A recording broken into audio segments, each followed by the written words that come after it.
Akangu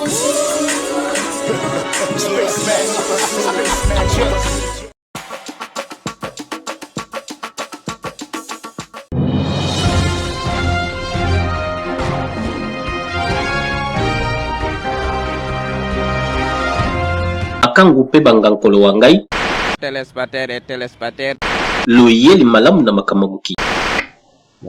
Bon, le sac qu'on a bien le bon son. Ngai tata songi tata makamabuki. La vidéo oyo bon excusez-moi.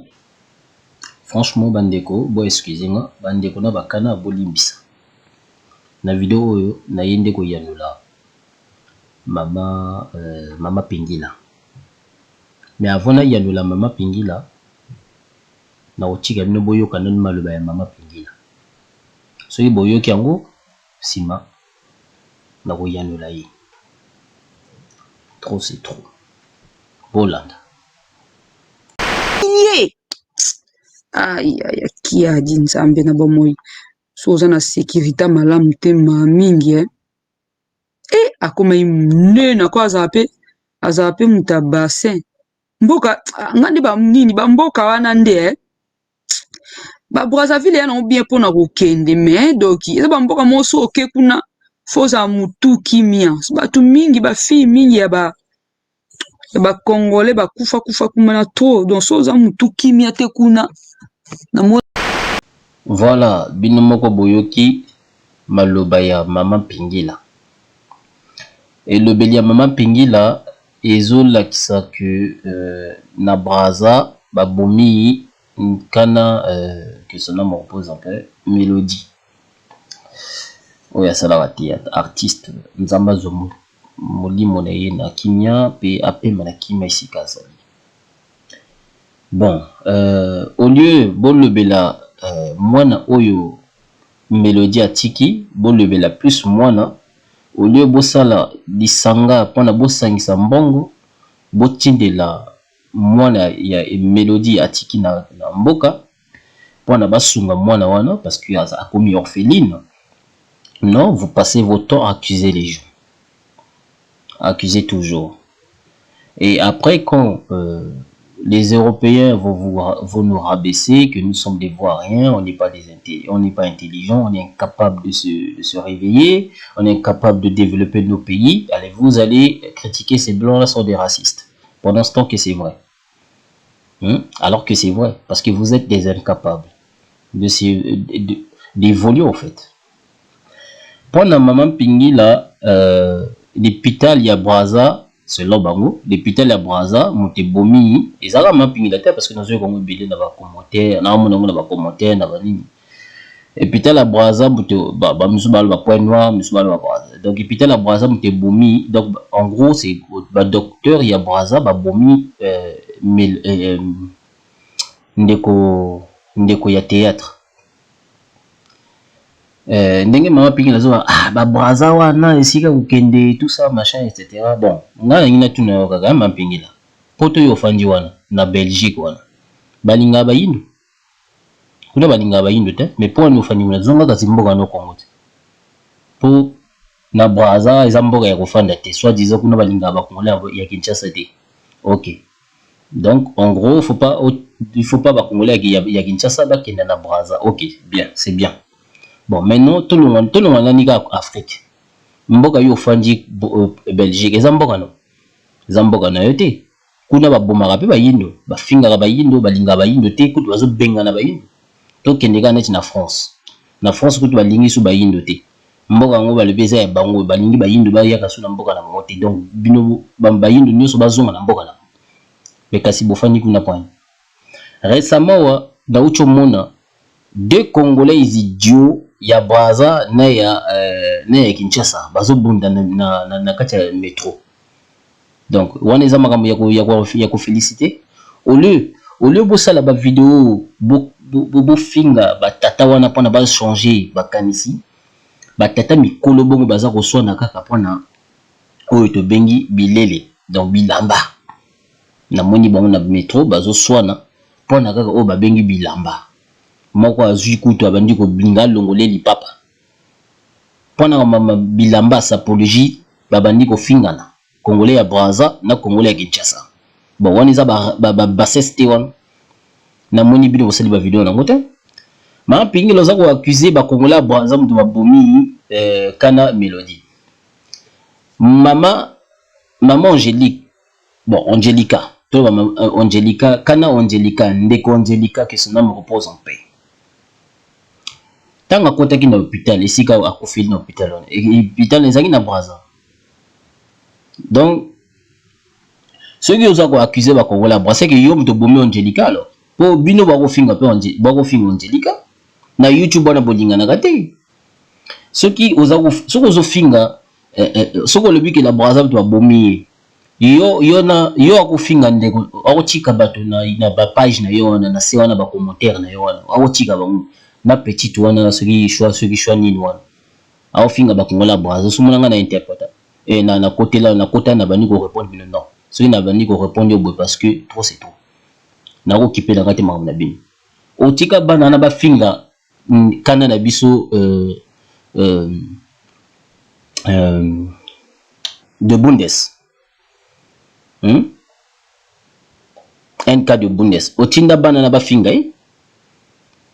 ba finga NK yo ko lever le côté c'est ko cautionner on ko sepela nango c'est ko oza pe mutema mabe ici ka ona bon quand na biso pe Bundes abela ka mwa mokuta ko ba finga tout abela ka mwa c'est que yo bageleke malade wana.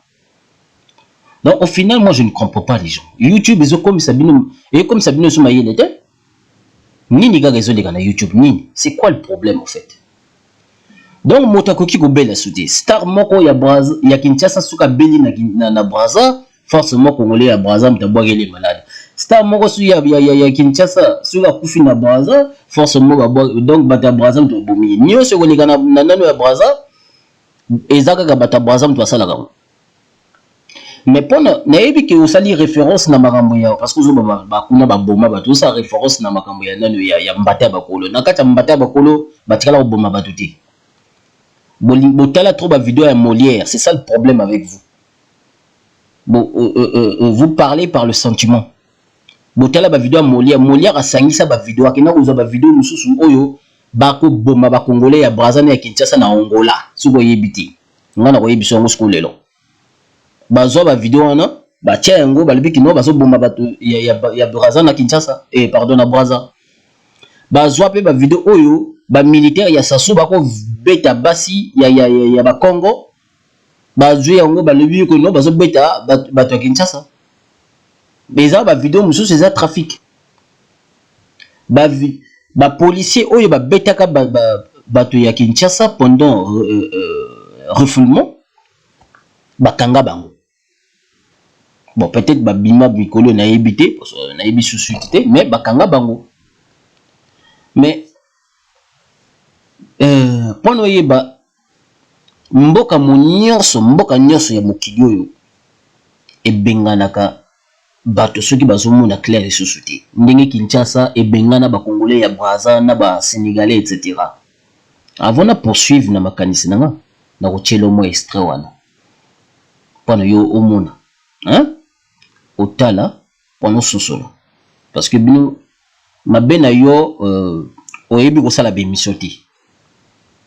Ozo landaka ka ba vie pono lia ba mbongo ba YouTube tout ça oyebi ko sala ba émission ti parce que oyebaki ko sala émission parce que sala ba émission bongo te ya ki mutema mabe. Je t'en veux pas, hein? Mais c'est juste que je voulais corriger cette partie là. Quoi accuser Bata Brazza to ba bomi Mélodie parce que malobane bimi bongo. Tu peux pas nier ça. Que Bata Brazza to ba bomi Mélodie. C'est incroyable quoi. Donc Congolais o ya Brazza na Congolaise ya Brazza o aza ko kufa na hôpital ya yem o iza na Brazza kuna. Donc le bani to chango sko l'inverse iza Congolais ki Kinshasa mta bomi Congolais ya Brazza na mboka nimo. To le bango bongo siko. Na Kinshasa kuna ba Congolais ya Brazza bazala kati. Na Kinshasa kuna ba Congolais ya Brazza bakufa kati. Yo somona Congolais ya Brazza telemi azolo bakeno ana kuna Kinshasa kuna ba Congolais ya Kinshasa ba bomi Congolais ya Brazza parce que Congolais ya Brazza kufi na Kinshasa somona muta kufa rappel naturel nyo se koza ka kindokité nyo se pe koza la peka ki mutema mabete certes partout bisika nyoso bokende bokomona bato mitema mabe na bato malamu na Brazza bato mitema mabe bazali na Kinshasa bato mitema mabe bazali na Poto bazali tout ça etc. Mais de là à généraliser les gens, ça devient la haine.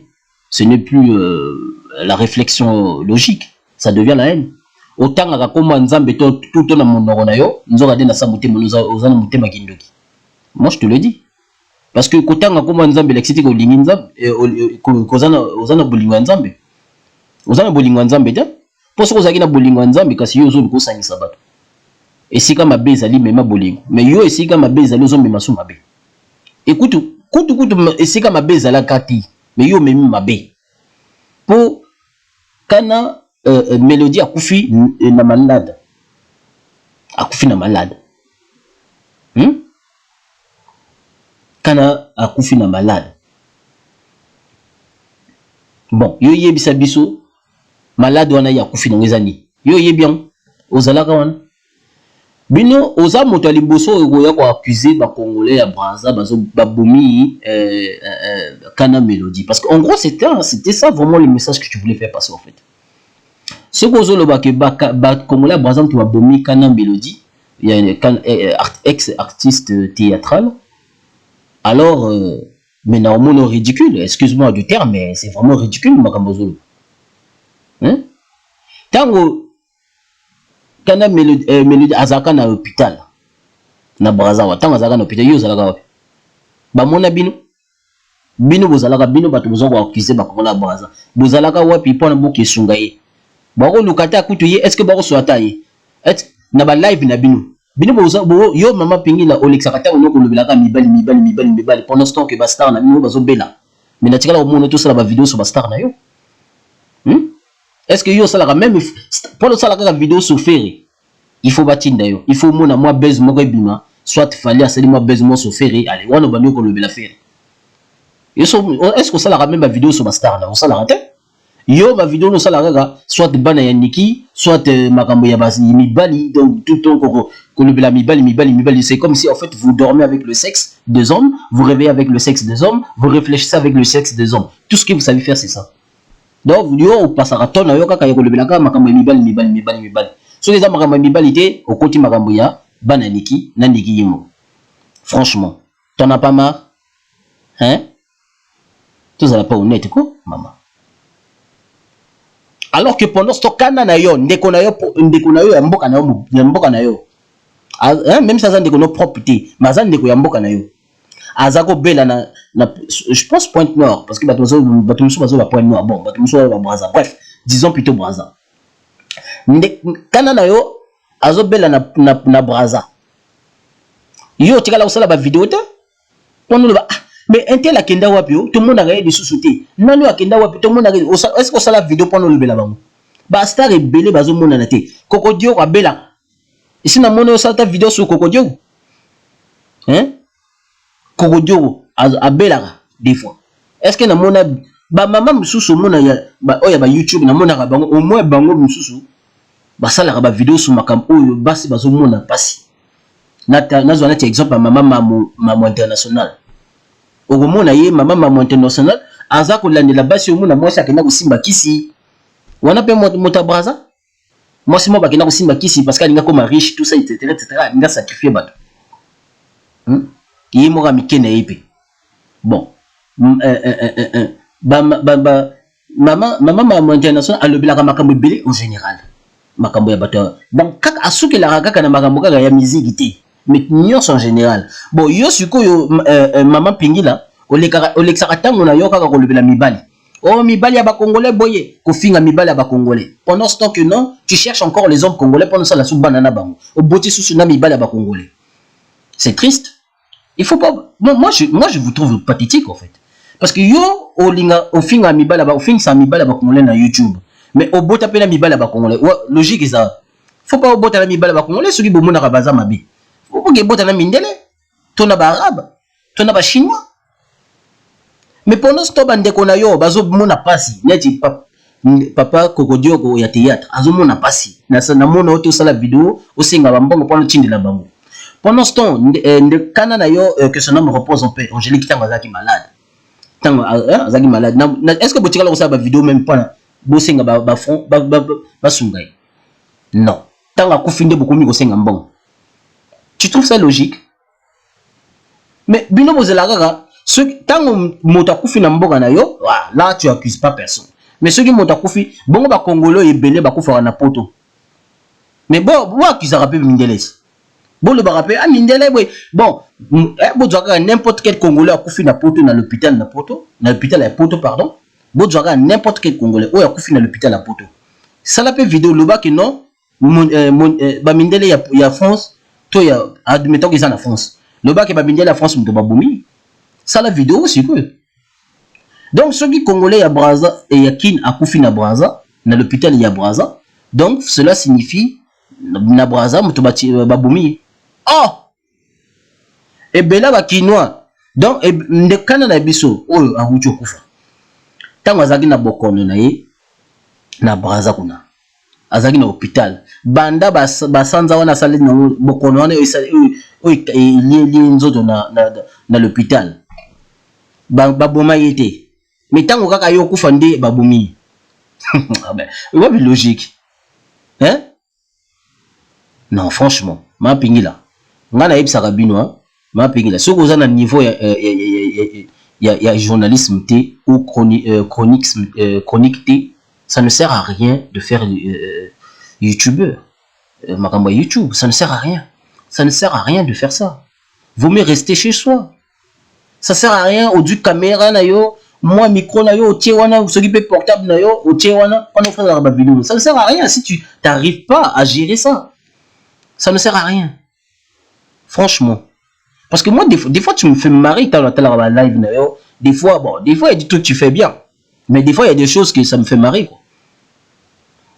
Ça me fait vraiment marrer oleki ça moi na wana ceux qui choix ceux qui nini wana afinga bato ya Braza pourtant yimoka zali moitié ya Braza afinga bato ya Braza na lekate na lobate Mama Nzumba 242 asili kaka po nango bino ba rotsola yi na mwasi oyo ceux qui bobe na busa bon bref ko mpe ba nga na kipana nga su bino de ba kombo pe ekima mwasi oyo kutu wana mususu wana oyo voilà bon disons que basi mi balé wana yo solo na bon bien wana bakenda ba koma ko seka Mama Nzumba na live wana na zwaka kutu parti wana na zana c'est juste que voilà ça m'intéresse pas na ngai kuna sala kutu live sur ça mais je me suis dit ça sert à rien là où la buzobo à chaque fois on va toujours répéter la même chose pourquoi je dis ça parce que moi la sali live oyo pour na moni mamping la zali hypocrite omona ye na ba live na yazo sala neti azamuta bolingo alinga bato nyoso tout ça mais tant azo bimisa maloba na ye azo bimisa maloba na ye indirectement parce que oyo ucho bimisa wana ezaki nduki ezaki mutema mabe koloba que non na Braza na baboma bato yo zana ba preuve yo zana ngo ozala wana mona bango gar moko bona mona vidéo na ye na makamba mbata bakolo d'ailleurs je vous ai na rotia une vidéo moko mona origine ya mbata bakolo wana bino bo comprendre pourquoi mbata bakolo et banda d'abord na likofi na Kinshasa ba bengo soki likofi opération likofi si je me trompe pas après na Braza ba bengi mbata bakolo toi izaka likofi mbata liko donc voilà zelo romona ngoyo mo romona na rotia la bino avoir tout à l'heure là na rotia la bino donc na ba live na yo okokaka ko gérer yango te pour bato baza ko finga trop ko finga ko tikela mwana wana finga ngana ko leka mingi te parce que bato mso ba moko bisa ye oui machin tout ça ngana ko linga te ko leka na mingi parce que na ko mona ngo trop bassesse en fait parce que na mona ce qui ngana ye na répondre ye pas y à répondre et aussi la te ye vous allez infini to vous allez to évoluer en fait parce que nous allons toujours répéter la même chose. Pendant ce temps, c'est les mêmes choses que nous reprochons les Européens. On reproche les Européens, balinga bisoté, tout ça, la gabo et tout ça. Mais pendant ce temps, bisomo, on a bisomo te lingana te lingana répété. C'est incroyable, hein? Bon, si quoi yo, ceux qui bisomo na bisomo to zana bolingote, to tongamboka na ndengeni. Parce que pendant tongamboka, il faut bolingwezala. Nalanda, na Facebook, hein. Je pense une fois, plus tard, quand je ferai une vidéo, on relaxabino capture dans ça là. Congolais mort ya oui ma boxe ou tout les calamita. Congolais mort ya Kinshasa a gagné boxe. A Betty Tony Yoka. Tony Yoka pas à congolais. Mais batika là on préciser sur azali congolais ya Kinshasa toi ya braza. Bon, le rôle à Tony Yoka perdre. Parce que congolais ya Kinshasa ndem tabetaki Tony Yoka. Parce que congolais à Braza a combattu na commentaire a commis si que congolais à Kinshasa wana le col a Betty Tony Yoka donc parce que Tony Yoka zo bunda pour la France. Or congolais à Kinshasa zo bunda pour la Congo naïe mais pas en Afrique en général parce que voilà. C'est que congolais à Braza a pesi honneur na plus na oyo azana congolais azali congolais à Kinshasa parce que a moni que oyo azani moto ya France pour azo bunda pour la France. Mais hier congolais à Braza le a pesi honneur na plus ya bato ya Kinshasa. Ah bien ozandeko bien bravo machin au bétier et ça honneur ya Afrique tout ça. Na ça commenter na talaga boy congolais moko ya Kinshasa incompréhensible. Banda ko finga congolais wana ya Braza. Bolonga kuna makambo na biso boningi kolanda. Nyoso biso to sala bolandaka. Motazo féliciter congolais ya mboka na yi. Mais yazo finga yi sous. Franchement, ils appellent le là. Tant on a pu commenter na Facebook, des fois on a commenté sur ma campagne faire et tout ça. Au moins on a dit ça là. Babandi ko finga yo. Le mwa kuna oza congolais Brazzaville na ka faire ndenge ni. Regardez ba. Botande baza ko limiter ba star na bango. Mais nga eloko lekela c'est ça en fait. C'est qu'en fait bino bozo lingate ba linga ba star na bino. Bon, c'est comme si America zo ba non ko linga star na ngati. Yeso mono eza. Yeso mono America zo ba non ko benga ko tanga ko tu kombo ya star ya mboka na ngati. Ko kumisa ko diete. Eza la au contraire. Ba ko ba linga ko tu ba kumisa ba star ya mboka na ba parce que eza honneur ya mboka na ba. En fait, il y a tellement de choses incompréhensibles qui se passent en ce moment. Ça, je me rends compte que nous sommes bêtes. Je commence à me rendre compte en fait que biso quand on zoba biso dans la tia Congo ya Braza na Congo ya Kinshasa toza bazoba. Je ne marche pas le même. Parce que même temps nazo le babongo image moko zo elanga na mutu on a moni ya vidéo ya batata wana Congolais ya Braza na Congolais ya Kinshasa bazo bunda na métro pour na makamba bilamba oyo mundele mutasa do bilamba ya parce que ça marque ya mundele ba bunda pour nango bilamba ya marque ya mundele. Pendant ce temps na mboka na ye azata na kinkoso moko buita tonga mais na poto azo sumba biloko ya talo azo bundana ko donc mondeko congolais ya Braza na ndeko congolais ya Kinshasa bazo bundana po na kaka makambo ya bilamba pe ya mboka na bango te. Franchement on perd de notre temps à honorer biloko ya mindele pendant ce temps tous alliés incapables ya ko investir chez biso moko. Toyebi kaka ko swana ko fingana toyebi kaka ko lobela makambo ko reprocher donc bino basi boyebi kaka ko reprocher kaka mibali bakamba bosoto mais jamais na mona bolakisanga ata congolais moko ya Kinshasa ou ya Braza aza na YouTube azo salam a lobela makambo investissement aza wapi azati botala ba micro trottoir ya ba ivoirien ya ba togolais etc.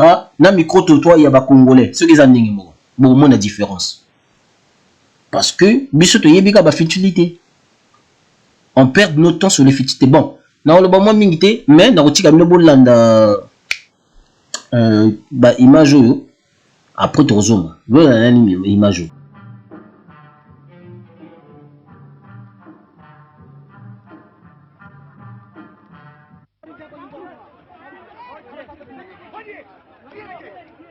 Depuis 15 jours à Léopoldville, c'est l'exode. Toutes les demi-heures, un bateau quitte le port qu'on appelle ici le beach et traverse le fleuve pour déposer en face à Brazzaville sa cargaison d'hommes, de femmes, d'enfants et d'ustensiles divers entassés en vrac. Ces gens qui partent sont originaires du Mali ou du Congo-Brazzaville. Ils étaient établis au Congo, Léopoldville, depuis 10, 20, 30 ans. Aujourd'hui, le président Tchoumbé les expulse. Ils sont 200 000, 300 000 peut-être à ne pas savoir très bien ce qui leur arrive. Ils savent que les relations sont plutôt tendues entre leur pays d'origine et leur pays d'adoption, et ils ont peur, c'est tout. Car ils savent aussi que dans ces cas-là, ce sont toujours les hommes qui payent.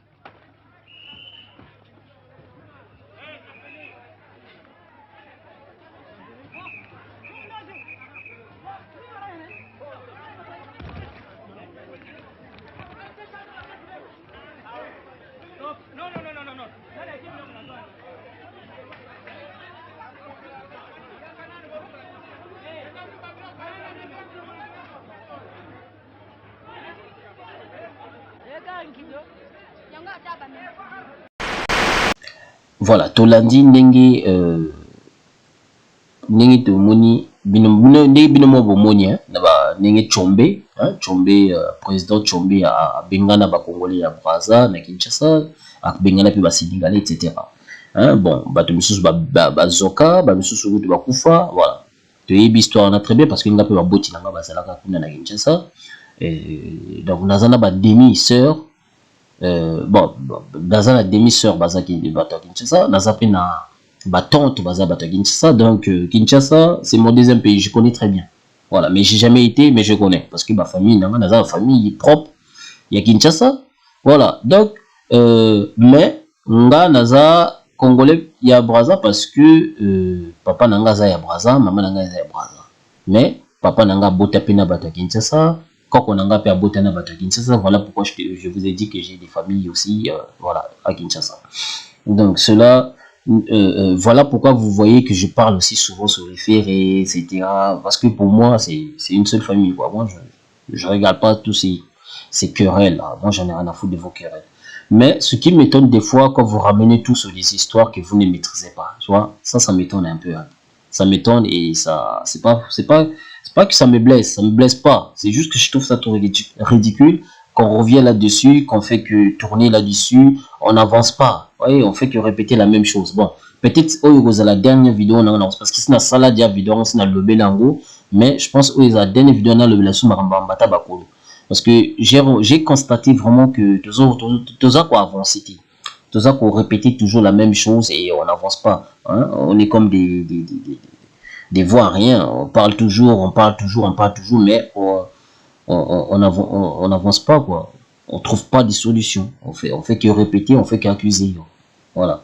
Et tout le monde a ndenge mbata ya Tshombe et Zalaka. Bon, on a retardé sur Mbata Tchombete parce que ça, franchement, voilà, c'est pas vraiment mon truc. Mais, bon, tu sais, comme on était Congolais, Brazza, Mingi, Bassa, la ramo, la vidéo, le ramo, mais c'est plus, ça, je vais m'attarder plus sur le truc, comment on appelle ça, Mbata Bakolo, parce que, ma pini la lobby, kuna ba boma, machin, etc. Bon, la nasco origine, il y a, ma pingi la nangi ko accusé tu sais ça m'a ramsous des fois nazo ngana loba mais sur le lobby bateau baza incompréhensible ba on comprend non ma b tu vois mais bateau baza compréhensible ba on comprend ma nazo loba parce que c'est pour ça que je vais pas j'accuse pas tous les Congolais de la RDC hein, mais j'accuse pas tous les Congolais de la RDC parce que je sais que tous les Congolais de la RDC sont pas pareils voilà, sinon ba tante nanga voilà c'est comme si nazo accusé pas tante nanga vous voyez ce que je veux dire donc je peux pas accuser tout le monde. Mais moi, je dis ce que je sais et ce que j'ai vu quand j'étais là-bas. Parce que si tu as ce mapping là, si tu as ce qu'ils ont na Congolais, il y a Koulouna et Kinshasa. Parce que Koulouna n'a pas Brazza Bazali. D'ailleurs, on peut savoir la preuve. Bon, la police, il y a Brazza, Aza quoi expliquer en gros. Bon, on a pas ndenge Bakangi Koulouna wana, Tindi bango na Kinshasa. Donc, c'est la raison pour laquelle Basalam battait Bakolo. Parce que Koulouna wana, Bakota ki na Brazza. Et si que policier à Brazza, Bakanga bango, Batinda bakulu na wana na Kinshasa bino moko mona pe ndenge pe bakoma na Kinshasa ba yamba bango pe bo mona pe ndenge ba policier ya Kinshasa baza ko lobela yango parce que bino mabena yoka ka oza ko se baser na oyo yoka makambo o kofia lobaka pe makomokolo wana tike itala na YouTube ko yoka ngo bino boyoka yo bino surtout ba mama chronifoite ya YouTube bolingaka ko loba o boyoka jamais o bomona c'est ça le problème la différence c'est ça en fait donc voilà. Et je ne vais pas m'attarder là-dessus. Voilà. L'hospitalité. Arrêter, interpeller près de 3 catégories de personnes. Il y a, premièrement, les Kuluna proprement dites, les bandits, qui sont aussi bien de la RDC que du Congo. Ceux qui opèrent avec les machettes, ceux qui opèrent avec les armes, parce qu'il y a des armes qui ont été saisies. C'est le premier groupe. Nous avons également interpellé les gens qui sont en situation irrégulière. Et vous savez que le phénomène Kuluna est intimement lié à la présence au Congo des sujets de la RDC. Vous savez qu'au niveau de Kinshasa, il y a une grande opération qui est organisée, l'ICOFI, qui a même pris une dimension supplémentaire parce qu'il s'appelle maintenant l'ICOFI+. Et la facilité de traverser entre Kinshasa et Brazzaville a fait qu'il y a beaucoup de ces bandits qui ont traversé le fleuve et qui sont arrivés ici. Et qui malheureusement ont trouvé un terrain propice parce qu'il y a aussi des bandits au niveau de Brazzaville. Ils ont fait cause commune, ils sont nombreux. Donc il y a ce groupe des gens qui sont en situation irrégulière. Ces gens ont été arrêtés. Il ne s'agit pas seulement des ressortissants de la RDC, il s'agit bien des étrangers qui sont au Congo et qui sont en situation irrégulière. Le troisième groupe des personnes interpellées, c'est des personnes qui ont été trouvées dans des fumoirs. Vous savez aussi que dans les quartiers périphériques, il se développe des zones comme ça où habituellement il y a la consommation de la drogue. Là aussi, on en a attrapé. Les autorités. À la suite de l'opération baptisée l'ICOFI, plusieurs Kuluna ont fui la ville-province de Kinshasa pour aller se réfugier dans les provinces du Bas-Congo et Bandundu, voire même traverser le fleuve Congo pour s'installer à Brazzaville. Dans le cadre de la coopération sécuritaire entre la République démocratique du Congo et le Congo-Brazzaville, 45 délinquants ont été transférés ce jeudi à Kinshasa par les autorités brazzavilloises. Ces jeunes gens sont présumés auteurs de plusieurs cas de violation des droits de l'homme dans la capitale Kinshasa. Ces délinquants qui sont présentés à l'opinion seront déférés devant les ministères publics pour être entendus des faits mis à leur charge. Il y a une coopération policière entre nous, Brazzaville et les autres États d'Afrique centrale. C'est ce que ceux qui traversent à Brazzaville, quand ils ont commis des méfaits ici, quand ils sont à Brazzaville, la police nationale de Brazzaville nous les retourne ici par la coopération policière. À cette même occasion, le général Kanyama, chef de l'opération Likofi, a déclaré avec un ton ferme que la police est plus que déterminée d'en finir avec le phénomène Kuluna, dont les taux est en baisse depuis le lancement de l'opération. Et ce, avant de demander aux commissariats provinciaux du Bas-Congo et du Bandundu de procéder à l'arrestation des Kuluna en cavale dans ces contrées et de les déférer devant les autorités judiciaires compétentes. Voilà. Binomo bolandi boyoki pe bomoni ndenge policier ya liboso wana azali policier ya Congo Brazza ndinga lobby abombi te alobi ke non na niveau ya Brazzaville ba bondi pe bazali pe tango oyo bakuluna na bakimi bayokuta bakuluna na Brazza basangani basali ba bosote belé. Et la raison pour laquelle la police et sa charge ki nango ba bengana ki pe kaka ba Congolais ya Kinshasa te ndenge pe chomba salaka bengana ka pe kaka ba Congolais ya Brazza te. C'est la même chose qui est. Ça se répète partout. Ils allaient en Angola, ils allaient na Poto, partout, ça se répète ça en fait. C'est la même chose, la même procédure en fait. Donc, et tant que les Congolais à Brazza, bengana ka bango na Kinshasa, est-ce que N1 est là ta bango motema? Est-ce que mona balata N na motema pour na ka bengana bango na Brazza? Est-ce que mona balobela kango? Kaka baboti na biso o bazalaka kuna ndimbi babetela ka biso le masolo mais est-ce que mon bana neti biso ito kipa ngo kutu ningi ba expliquer biso to mona ngo normal na tango wana po na tango wana tala bon si on ngas ko na comprendre raté siko ya Brazza siko oyo le kanaka so na ba demi combien et kangama na mutima poneli nga c'est ça que je comprends pas et pourtant na Angola pe ba bengana mais wana ikangama na mutima ti na Gabon kutu ba boma na Gabon oyo ayi makamna zulu ba yebi na Gabon ba boma ba Congolais ya Brazza na ba Congolais ya Kinshasa ba bengana bango ba boma pe na Gabon kaka ya mukio mais na mona isika mo ilata mutima ti na Brésil wa bakala mingi te Brésil uto boma ndeko na biso Congolais ya Kinshasa est-ce que na ilata bino mutima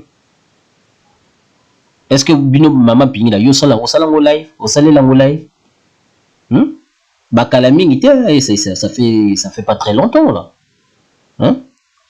ba brésilien ba ucho boma ba bete ima donc ba tutu penza ba ma kofi ya kosakamte ba tuti ba bomi ba kangi pema akufi. Est-ce que yo osali lango live olobeli yango?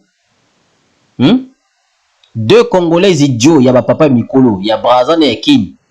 Na kaka kalamite Mikolo kaka soki il y a 3 jours déjà. Ba uchu sala, ba uchu bunda na kati ya métro pour na makamba bilamba. Makamba soni bongo. Est-ce que yo sali lango vidéo? Non. Mais de là à faire une vidéo accuser Congo de Brazzaville, ba bomine de Konabiso Mélodie, c'est grave. Oh, ils a qui moutima mabe qui parle à ta place. Ils a qui n'doki. C'est pas normal. Je peux comprendre. Voilà. Moi, ce que je comprends pas en fait. Donc, même de nos jours, Moutako façon normale à Zati. Donc, bon, accuser bateau na makambo ya même ya kanana biso auto kendo auto tikapsu bakala mingi tao. Mais yo ma pingi là, tout ce qui tombe les temps à Koufaga, il y a théâtre tout ce qui tombe. Je sais plus comment on l'appelait l'autre sous un autre nom comme ça. Tout ce qui tombe là, on s'appelle théâtre. Ah, ça c'était mon meilleur ça tout ce qui tombe. Tant à Koufaga. Yo au sala live au Tinda Taylor. Non. Est-ce que on accuse la famille na yegi ndo bomai? Hein? Pour nous la Koufawa. Tout le monde est au salarié. Est-ce qui a mobilisé bateau poto bati na mbongo ba pesa pour lui? Tala ndenge ba komisaka mwasi ya pululu wana. Non, le koso mbongo. Parce que il que non bateau poto bati na mbongo allez bana ko senga mbongo tout. Abengana kutu na bana o pululu la botana basi misusu. Tu trouves ça normal? Est-ce que ça là il vaut le bélango? Mais s'il s'agit de parler sur le sexe des hommes, mi bali boy balingi kaka ba yok saka mi basi soni boy, là vous allez faire. Mais aucune Congolais sur YouTube, que ce soit de Brazza ou de Kinshasa, aucune de vous a sa émission propre net ya ba ivoirien, aucune Congolaise ou aucun Congolais de Brazza ou à Kinshasa, il y a YouTube a sa émission sur économie ou voire même à l'axabato ndengini bako investir na mboka azate bon l'axangai azate ceux qui na YouTube ozaka na deux sujets à kolobela sujet ya ba musicien tant musicien sali buzz na bobani kolobela ceux qui sont musiciens té eza makambo ya ceux qui sextape lui na nano bobani kolobela donc c'est tout il y a que deux sujets. YouTube et Belawal, n'importe qui au défi d'aller vérifier n'importe quelle chaîne de YouTube sur internet à Yaba Congolais. Bon, tu n'as jamais comme on a ici qu'à bazar au thé ya tout le monde a pas pasteur. Donc à part il aura pasteur, hein, ou ça ma vidéo d'avant qui passe télé pastoral et ma béwana. À part voilà. Donc en gros il y a que 3 sujets en fait. Mais sinon surtout le monde qui pasteur, ils ont marmi baliga. Sexe, na makambo ya ba musicien, c'est tout, il n'y a pas autre chose. Donc beaucoup de n'importe quel YouTube live nyonso oyo bato basala eza na Facebook eza na YouTube live nyonso oyo ba congolais que ce soit ya Brazza na ya Kinshasa o basalaka ezaka kama mibali wana ceux qui misent musique té bon il y a une petite je sais plus comment elle s'appelle Ivy ou il y a un truc comme ça bon elle est congolaise de Brazza mais elle par contre, elle est différente. Elle fait pas des trucs genre... il y a le Belarami Makambo ou le bateau sujet ming à côté sombre. Au moins, par exemple, un sujet mort en général. Il y a ça, le Belarami historien en fait. Le Belarami Makambo ou les cadres sombres. Tu vois, par exemple, na Japon, par exemple, on a mobile mob à Boma Boissina et à Katimi Pikumpiwa pas allié. Tu vois, il y a le Belarami congolais, on a Brazza, le Belarami Makambo, mais na français. Le Belarami na Lingala. La seule Congolaise que je connais, hein, la seule Congolaise, Oyo, Naïbi, ouais, le Belarami, c'est juste ce nom qui m'échappe en fait. Ouais, le Belarami, Makamouane, Isagagaï. Le Belarami, bah, sujet divers, ouais, donc, au moins, mais plus Makambo, il y a histoire, côté, pas côté à Bolingo, il y a sexe, non, côté à Bolingo, il y a drame, voilà. Le Belarami, Makambo, drame. Donc, parce qu'ils ont un terme où il y a choisi. La seule qui fait ça, c'est elle. Mais le reste, na tie bien congolais nyonso ezala ya Brazzaville ya Kinshasa le reste wana balobelaka nini eza pasi mais botala baninga biso banda donc banda tobotama toswanaka kaka koswana kofingana toyebi kaka wana congolais ya Brazza omona keni kosoutenir musicien ya Kinshasa allez babandi kofinga congolais ya Kinshasa omona ke kosoutenir Sassou babandi kofinga donc au final toyebi kaka wana en fait toko avancer ndenge nini eloko toyebi kaka koswana kofingana toko avancer vraiment comment nous allons avancer comment ma pingila yo kanti na Belgique yo fanjwa na congolais ya Kinshasa kufaka kuna di na Belgique wana osomo donc na depuis au côté Belgique tangi nanga congolais moko ya Kinshasa na kufa te na l'hôpital ya Belgique aza bon le kola soki oyebi ki congolais moko ya Kinshasa sa kufa na Belgique pourquoi ni accuser te ba Belge ba bomier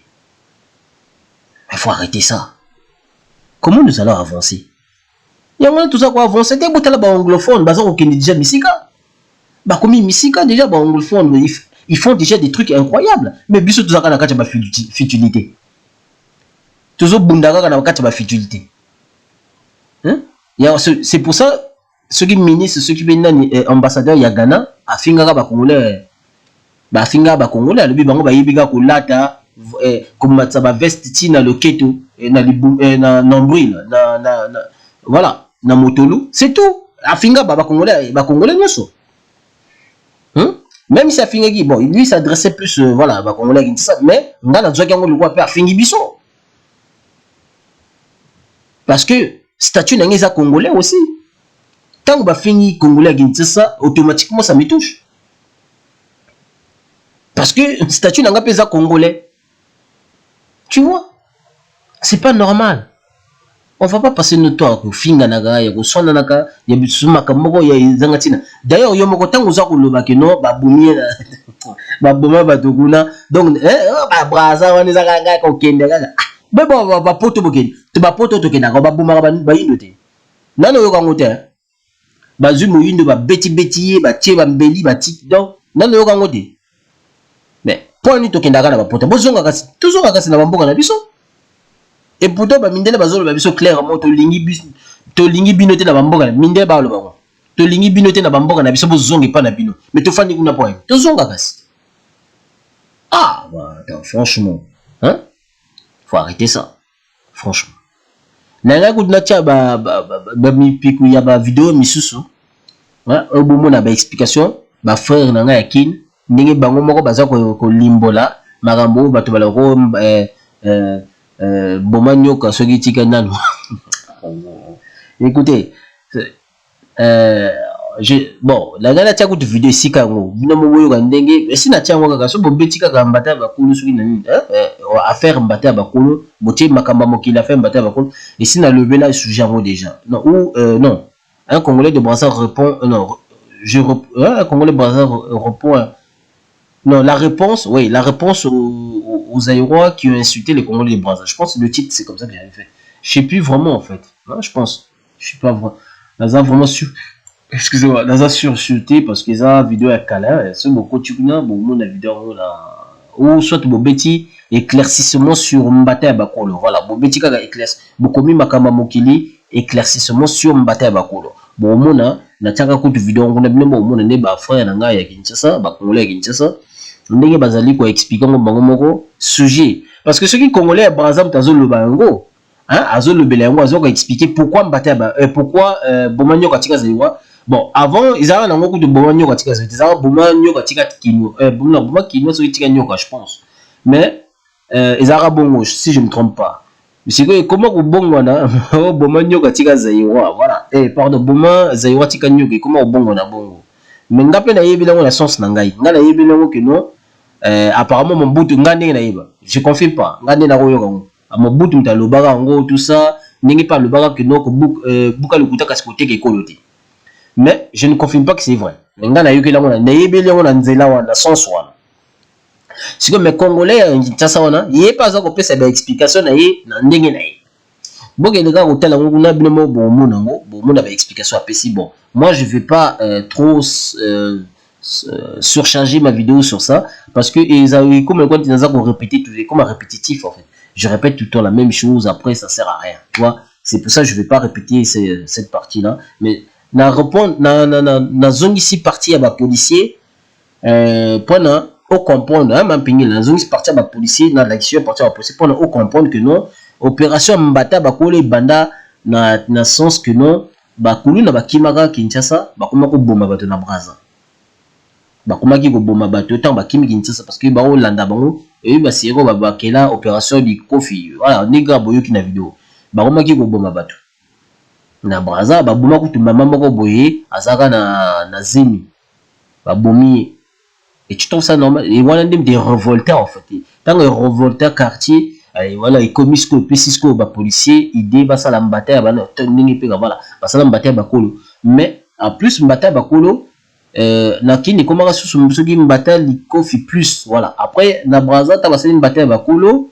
tant na kini komi mbata plus parce qu'ils ont battu non qui les a il y a les bossés qui opération du Kofi après il commet opération du Kofi plus si je me trompe pas voilà donc parce que comment qui voilà il comment qui augmenté voilà comment trop comme ça l'ampleur tout ça et du coup na Braza pe bazu idée tant bazu le même idée voilà mais bah tiens on se combattait ba kolo ils ont pourtant même idée mais bah comment qu'ils se traquer batuka ndenge mona Kinshasa mais par contre la différence na Braza ndi bako benga na pe batu bazaki na mikandate parce que ba misusu bako bomba na sima pour moto azana mukandate moye ba yete auta pe parce que ils appellent ba Camerounais pe bazaki bazapi ba criminel bazapi na Braza ils appellent ba Congolais Braza pe bazaba criminel voilà pourquoi ba exiger ka faut zana mukanda pour na ba yeba bon criminel a outu passer la nini voilà c'est pour ça en fait mikanda et pourtant ebele tant bazonga ki Kinshasa basali ba mikanda na bango ebele pe bazongi susu Braza bazo vivre na bango yango bon monaka kana na biso ya outu kukufa ndeko kana Melody awa outu kukufa kimia na ipema na kimia molima na pardon ipema na kimia awa outu kukufa azonga akendaka Braza akenda Braza comment ko sa batni ba les retours à OK Braza OK Kinshasa pardon OK oui Kinshasa non akoma rare na Kinshasa mais OK ne plus Braza pointe noire ninga na yebi OK ne point noir Braza on sa makamone voilà ba théâtre akoma ko sa rare comment ça vie na ye enfin na ye voilà mais moi je ne comprends pas ce que ma pingi yo idée ni yelio oh accusé ba Congolais Braza et ça a yoté parce que na yo même chez papa Jonas na yo même chez frère Jonas na yo pas na ye bon il était dans le bien papa Jonas était dans le bien mais maman mo benga bon ndeko maman benga kuda atikaka audio donc voilà na benga kutu shindeko bon izaka na chaîne ya ndeko Jonas T mais izaki plus na chaîne ya Angelica pardon Angelica New TV voilà izaka na chaîne ya Angelica New TV bokende kuna bato balingi ko landami d'information ezo chaîne ya Angelica New TV ils allaient toujours en fonction donc ce bolingi bokende kuna bon s'abonner bon mona ndeko Masula Jonas achaka ba vidéo kuna d'ailleurs asa ko former bato msusu na balé kakape kuna voilà donc voilà c'est ça un mapping na benga ekutu na ndai voilà botu na so na zokosa yo so na papa Jonas on so na ndeko Jonas benga yi so na zokosa benga yi tunai na benga ki na pesi réponse na selon sans ma finga sans nini sans que le boy ko accuser ba misusu kutu ba mo le bo na Braza na ba ki se belé et pourtant na Braza bo tika ko zo moto ko edingwité na Braza ba ki se belé c'est comme si na kin ba ki se za la raté et pourtant ba nganga belé tout le monde na bango na ba YouTuber ba za ba nganga ya Braza té voilà non c'est voilà mais c'est triste hein c'est triste comme on a koyoka pe maloba ya boye na moto atanga ka soit disant nzambe donc voilà qu'est-ce qui prouve que vous avez bolingo nzambe penza parce que moto azaba bolingo nzambe ya nzambe a perdre na ba futilité ya kuluka ba créole a semer ba haine moko ba zizani moko ba querelle moko boyanga tina parce que yo celui vraiment linga nzambe franchement je pense pas que linga le bon maloba Voilà, franchement, c'est quoi l'inga penza nzambe? Nzambe on a mon habité nzambe mobile bosambila wana. On est en satana bosambila pour boyebi nzambe te. Franchement, moi je vous dis la vérité, boyebi nzambe te. Parce que ce boyebi nzambe kasi bolo bago. Kasi quand je dis binon, je parle de toi et ton entourage. Je ne parle pas du tout des Congolais de la RDC, hein, parce que comme je l'ai dit dès le début, Naza ba tante banane ba ça la RDC, donc je ne peux pas accuser tout le monde. Mais nga naza le blaming entourage non parce que l'entourage na yo ils ont ba congolais soit disons misusu baza wana bazali moitié pe congolais ya Braza mais ba finga ba congolais ya Braza baza wana yo mo yebi bango hein oko donc wako lekisa bango mingi ba finga ba congolais ya Braza tala ndenge ba on perdre crédibilité na yo pour na makamba futilité dans tia franchement hein donc ceux qui ezama be bomba na sa motema ti ekomi ko bima voilà moké pour la là que c'est vraiment haine quoi. Mais quand je tarde na au monde ba querelle entre Yonan de Gonabiso NK de Bundes voilà franchement des fois tu nies que non yo le but alors que au fingai tu as encouragé cette mafinga là donc voilà mais aux autres nier je trouvais ça trop pathétique de ta part et pourtant ça se voyait mais aux autres nier. Hein? Et c'est ce qui... Voilà. Moi, je ne vais pas revenir là-dessus, tu vois. Je vais pas revenir, mais je voulais juste rectifier cette partie-là. Je voulais juste donner mon avis à sur cette partie. Je comprends beaucoup de personnes, voilà, mais cette haine qui s'installe éternellement dans le cœur, ça devient bizarre quand même. Hein? Ça devient bizarre. Parce que nous aussi, on a vécu la même chose, mais on ne garde pas cette haine dans nos cœurs. Nous, on a vécu la même chose que vous.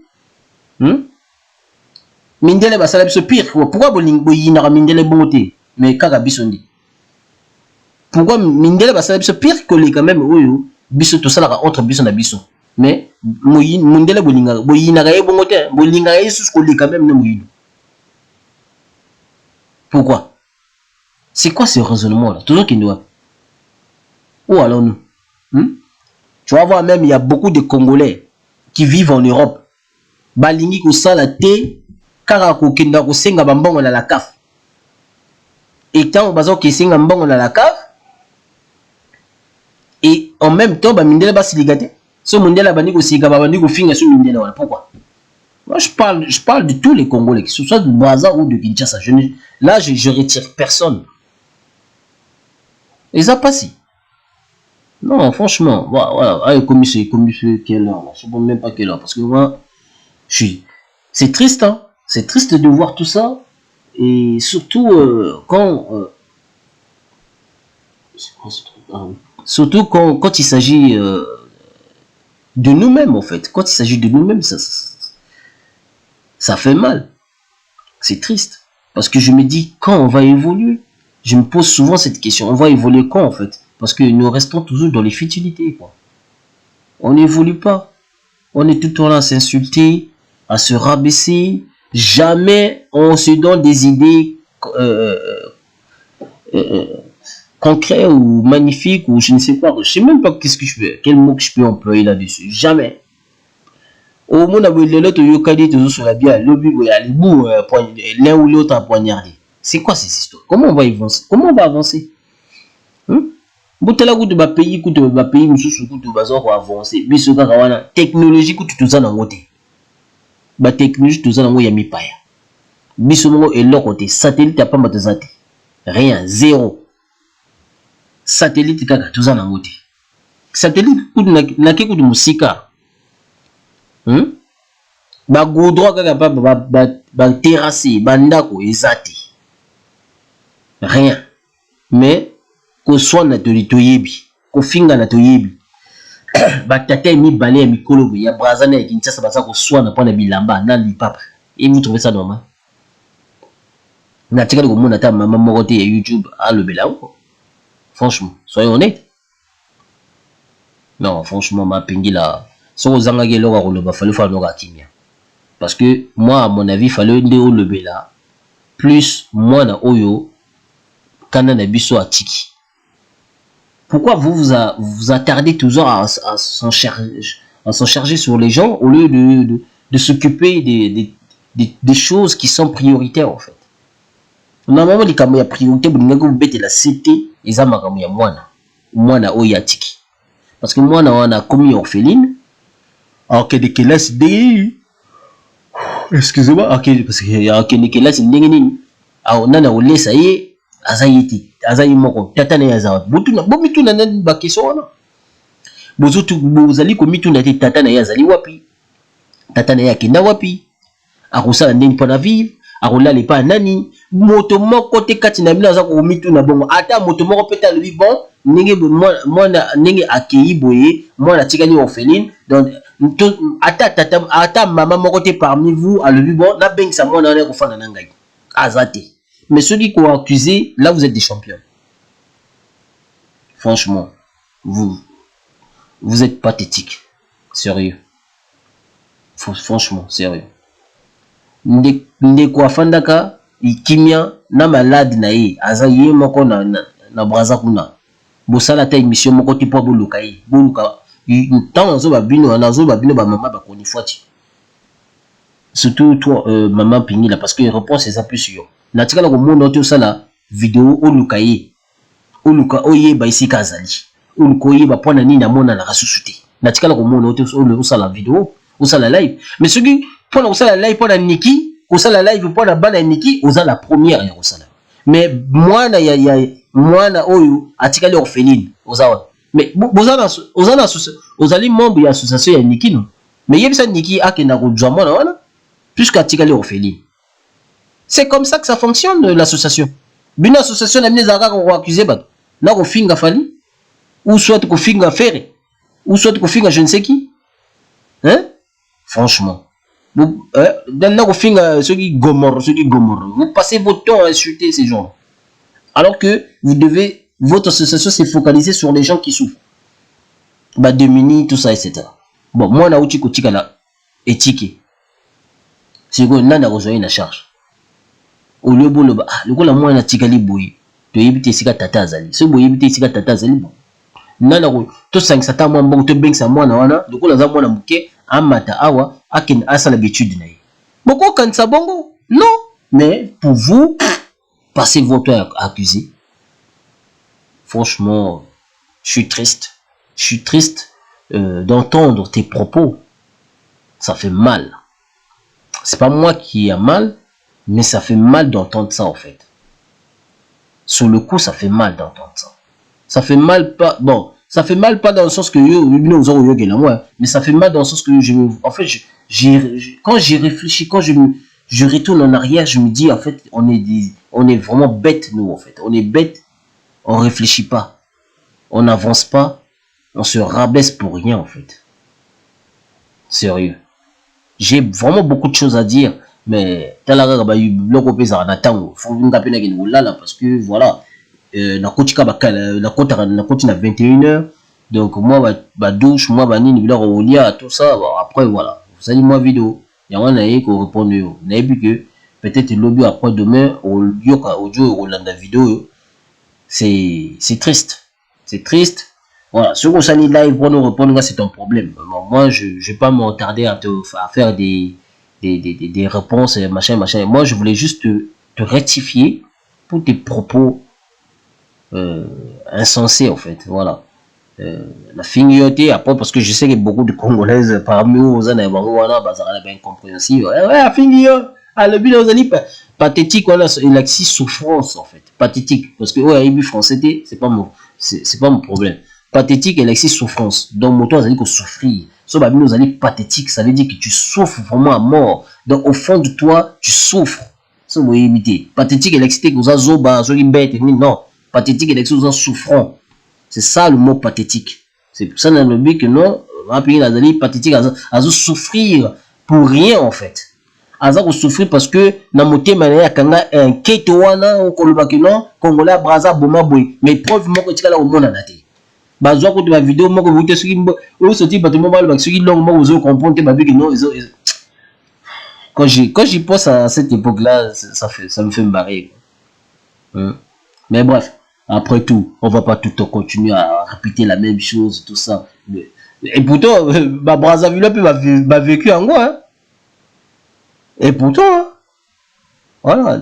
Allez bref, bon moi je vais m'arrêter là parce que je suis allez Peace and love. Nzamba limbisa biso. Nzamba pambola kachopa. Voilà. Peace.